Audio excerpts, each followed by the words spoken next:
And now, from the CFTK-TV studios, this is Open Connection with your host, Robert Pictou.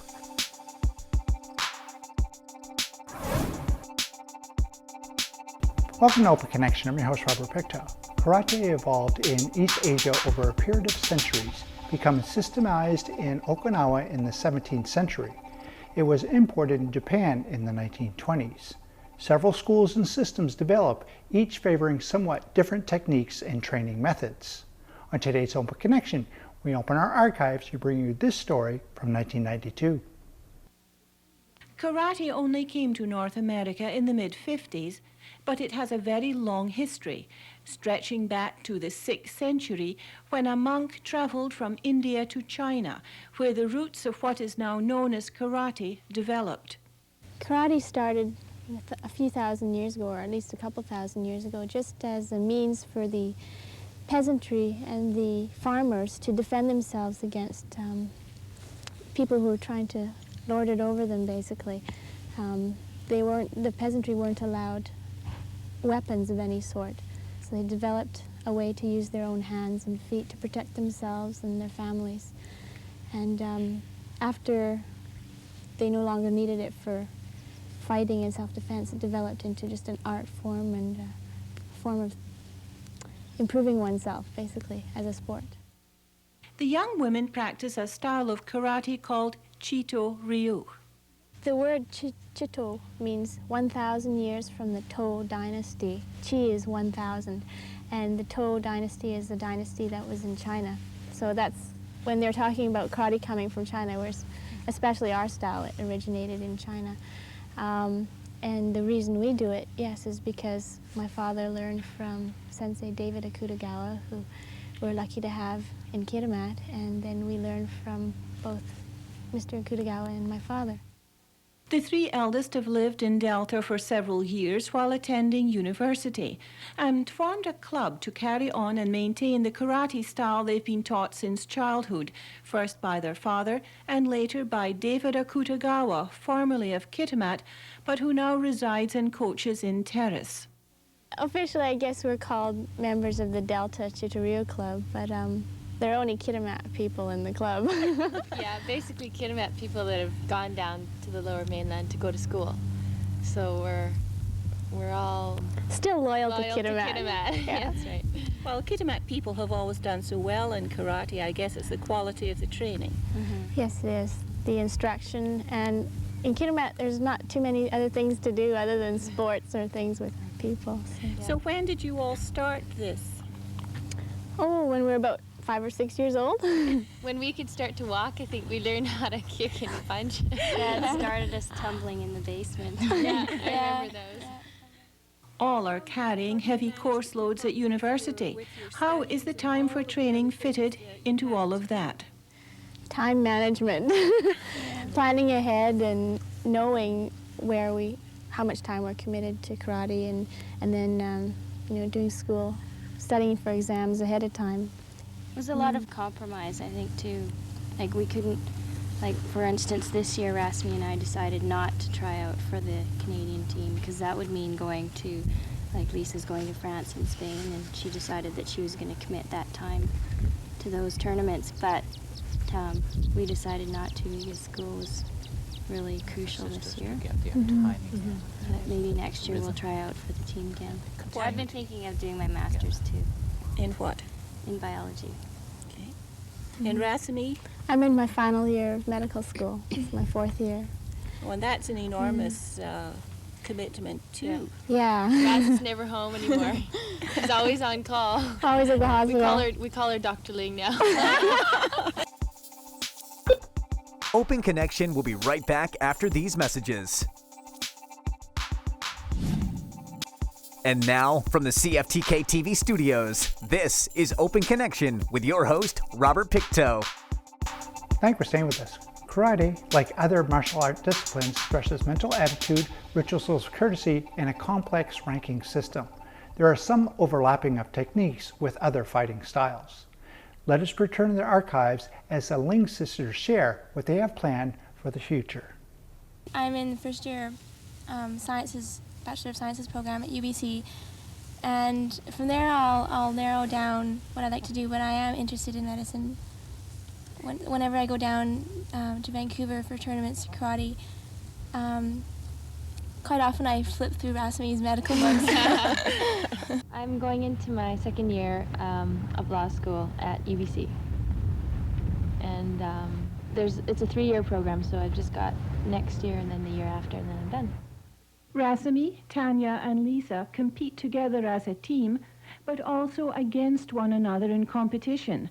How does that work? Well, for instance, I think this year with the provincials there was a team tournament and there was the regular individual tournament. So what the team tournament entails is team kata events and team fighting events, or kumite. And then when we have the regular tournament, that's all individual competition. So then we competed against one another. I guess you're wondering me when you ask that question, how do we get along, right?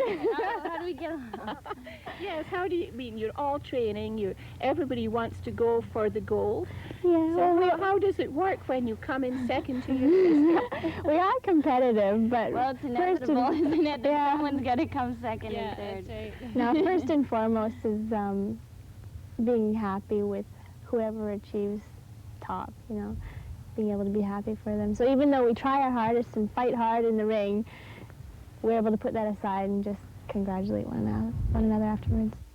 Because of studies, only Lisa tried out for and gained a place on the Canadian team this year. I guess the big goal for me this year is the World Championships, which are going to be held in November in Granada, Spain. And for training for that tournament, I try and do something every day, even if it's not karate. I do karate workouts about 4 times a week, and then in between that I usually swim or do sprints or cycle or something like that, just to keep the fitness level up and to vary it a bit. Otherwise I might get burnt out if I did karate every single day. Yes.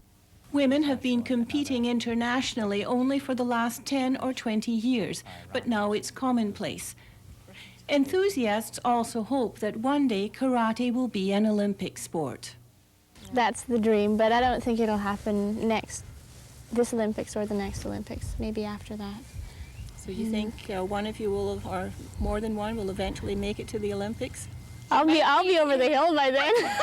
It might be within Lane's competitive lifetime, but Hopefully. I don't know if it will be in ours. We're probably all too old. Yeah, for the we time might it be. gets in, which is unfortunate, but Well, as you say, we can pin our hopes on Lane then. Yeah. But it's a bit hard to imagine any of this group being over the hill. The sport brings other advantages. It's really character building, a lot, and just the discipline that you learn from it, the concentration, being able to focus that much, it helps you with everything else you do, with studying, with other sports. It's just amazing what it is. Helps you to focus. If you can learn to focus on one thing, you can transfer that ability to focus on whatever you set your mind to do. The young women give a lot of credit for their success to coaching early in their careers from Akutagawa, who in their opinion is the best coach in Canada for the Chito Ryu style of karate. Their father, Dr. Ling, took up the sport 30 years ago in Toronto, and his family has been greatly influenced by his love of the sport. He commentates as they demonstrate. The essence of karate development is character development, and in character development there's a lot of emphasis on discipline, on development of concentration skills. Young people before start of a class, they show basic courtesies to each other. They bow to each other following a moment's meditation, and during the meditation they focus on what they're going to study and learn and divorce all other thoughts from their minds.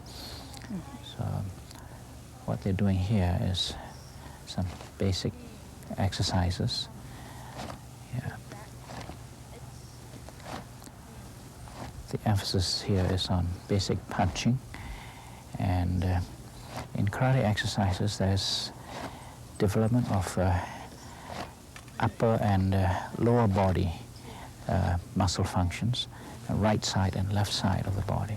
So they've done some kicking and punching. Balance, stance, and posture are very important.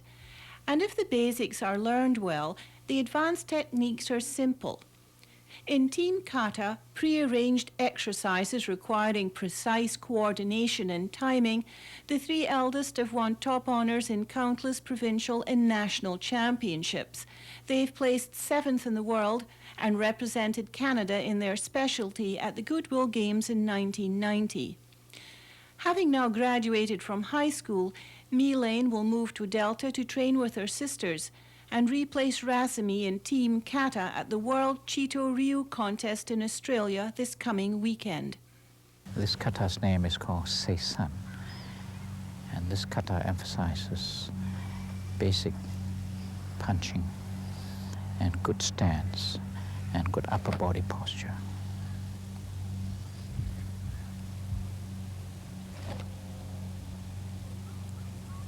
And everything has to be perfectly coordinated. Yes. In the team. That's right. That's right. Breathing and punching has to be coordinated, of course. This is synchronized kata, so the movements are synchronized. Every technique has a meaning and purpose. This prearranged form of kata is called Chinto, and this kata has a history of 600 years, and this developed by a very famous general, and it emphasizes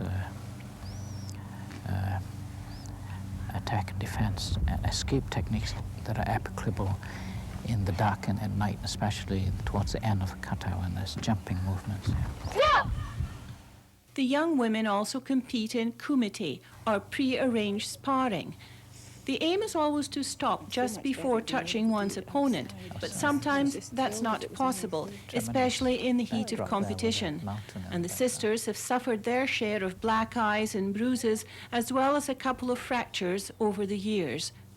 Their ages range from 18 to 24, and having started to learn karate at a very young age, it adds up to a lot of practice and experience. Karate as a sport, you mature much later as an international competitor, usually in your late 20s before you reach top level. Unlike some sports like tennis where you reach in your, that's right, in your mid to late teens, because you have to understand strategy as well and strength. A lot of it is developing strategies. With the sport forming such an important part of their lives, they're also interested in teaching others. Actually, that's why we started this club, the Delta Cheeto Ryu Karate Club, because eventually we want to expand it and have our own dojo or training facility. Oh, so that's what a dojo is? Yeah. I thought it was a person. Dojo means gym, gymnasium. Okay. Yeah. All right. Well, karate's given so much to us. We'd like eventually to have the opportunity to give something back to karate. And what's the difference between kata, which you mentioned, which we'll have demonstrated, and kumite? Kata is the solo art form of karate where one person's practicing a series of attack and defense moves against an imaginary opponent. And that's where you focus on technique and speed and concentration. I see. And then kumite is where you're one-on-one sparring with someone. During Kitimat's July 1st celebrations, 16 other Kitimat residents, in addition to the Ling sisters, were recognized for excellence in karate. So the tradition of outstanding coaching and performance in competition continues. Open Connection will be right back after these messages. And now, from the CFTK-TV studios, this is Open Connection with your host, Robert Pictou. Welcome back to Open Connection. British Columbia is home to 25,000 lakes and over 20,000 kilometers of coastline. Naturally, fishing is one of the most popular pastimes in the province. People visit from all around the world in the hopes of hooking salmon, sturgeon, and steelhead. Let us return to the archives to bring you this story from 1992. The extended care unit is located on the 3rd floor of the Kitimat Hospital. It's quite a procedure getting wheelchair-bound residents down and into the bus. Many people help, and volunteer driver Andy Mitchell often donates his time. We have a lot of volunteers involved in the ECU. If you come up there at mealtime, sometimes there's just, you know, there's probably 7 every meal, at least. And a lot of volunteers taking people out. If we need people, we can usually get people. Yeah, that's very nice. Now, you're an occupational therapist. What does an outing like this do for the people who have to live their lives in the hospital? Well, it does lots of different things. It's certainly a social event, and it's more normal. I mean, living in a hospital is not a very normal way to live. And a lot of these people, well, all these people that are with us today have all gone fishing, and that's something that they've done all their lives, and it's like a nice regular thing that everybody does in the summertime, and so they can do it too, you know. And I think those probably are the main things. They look forward to this and talk about it? Oh, yeah. Well, they talk about it from one year right to the next, especially the men. The weather had been rainy early on the morning of the trip, but it cleared for the long-anticipated outing. This is prayers, I'm sure. Everybody have a combined effort. A staff member from the Department of Fisheries and Oceans and a local businessman helped out. The fisheries guys are just wonderful. And I mean, they round up the equipment, and all the stores have been involved every year. We have no trouble getting equipment. All of them are involved in whatever we need. We go and we can rent, or they give it to us at cost or whatever. You know, so that's not the problem. No. Sometimes it's just the time. It takes a lot of time for, like staff time, to get this organized. Good gear and expert help was provided. Here, Edgar, you can catch the fish on the other side of the river. Perfect. Here you go, buddy. Fish for dinner? Okay, what'll happen here is if we get a fish, the rod will just start to. That's just the bottom right now. Here, you hang on to this. So when you get a fish on, it starts to really balance. Got a campfire around there. So what we want you to do is just pick the rod up and give it one big pull to set the hook, and then you just hold on. What we have here is we have what they call a hoochie. Oh, yeah. And it hides the hook, kind of, and also acts as another attractant. And this color, I think, would probably be pretty good for pink, so you might be able to catch a pink with this. So I don't care what kind it is as long as the fish. Yeah. Some members of the group are long-time Kitimat residents and have done some fishing before. I've caught a bigger one in Manitoba than I have here. Oh, is that right? Yes.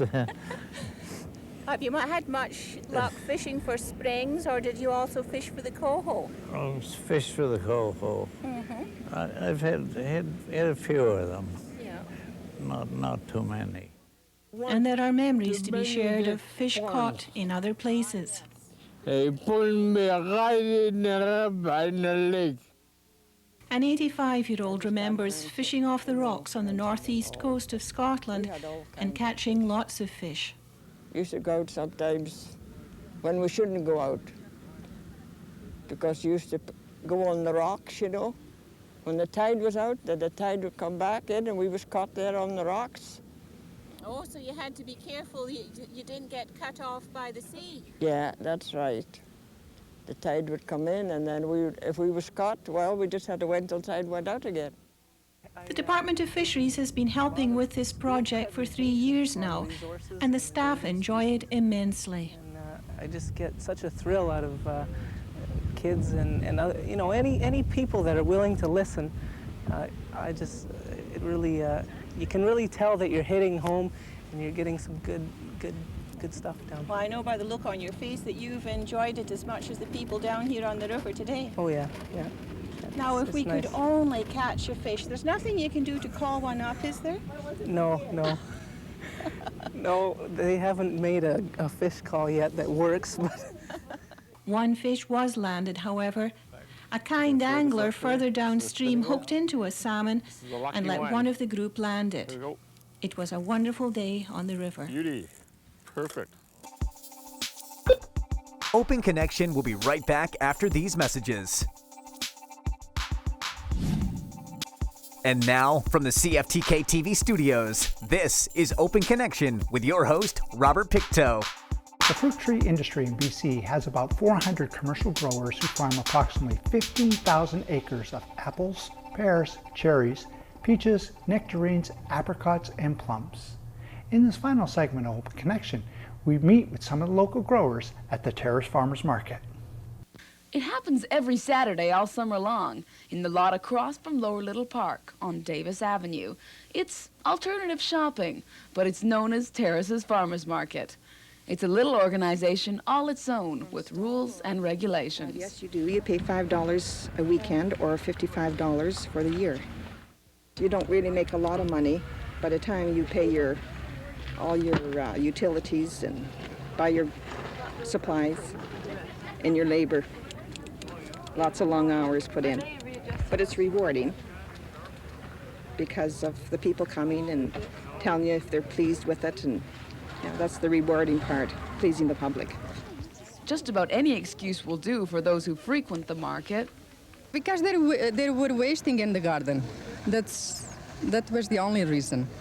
And I love to meet people, you see, to come and see the other people, and it's nice, and then reminds me from home where the markets are outside and everybody comes and sees the nice fruits and flowers and vegetables. Nice meeting people you don't meet for years, and then it's kind of nice to sit down. We have a few benches there. They can sit down and visit. They can get their hot dogs and things, and a lot of people like to come to socialize and visit, and same with us. We enjoy that too. The farmers market is very nice because there's a lot of people around and you get to browse yourself and look around, and especially if it's a nice day, a lot of people around. And they stop to talk to you and they say, oh, how nice your things are. And the vendors seem to have begun their weekly ritual innocently enough. I started last year in the spring, so I sold all last year. So I thought I'd start again this year. I've been here last year for a few months, just the end of the summer, when I had leftovers from my garden. Since basically it started almost about a year or two after, started when they were selling over here in the library parking lot. As far as the actual shoppers are concerned, the general feeling is that they shop here partly because of the atmosphere and partly because of the goods. They can only be found here. A lot of people like fresh, homemade goods. This is what they tell me. They like the flavor better. So I try to make everything homemade. Nothing is commercial. It's all farm recipes, and any recipes I can gather that are tasty. Some of them prefer that. Thank you for joining us for this episode of Open Connection. The greatest distance in the existence of man is not from here to there, but the connection from his mind to his heart. If we can conquer that distance, we can soar like an eagle and realize our immensity within. I'm Robert Pictou.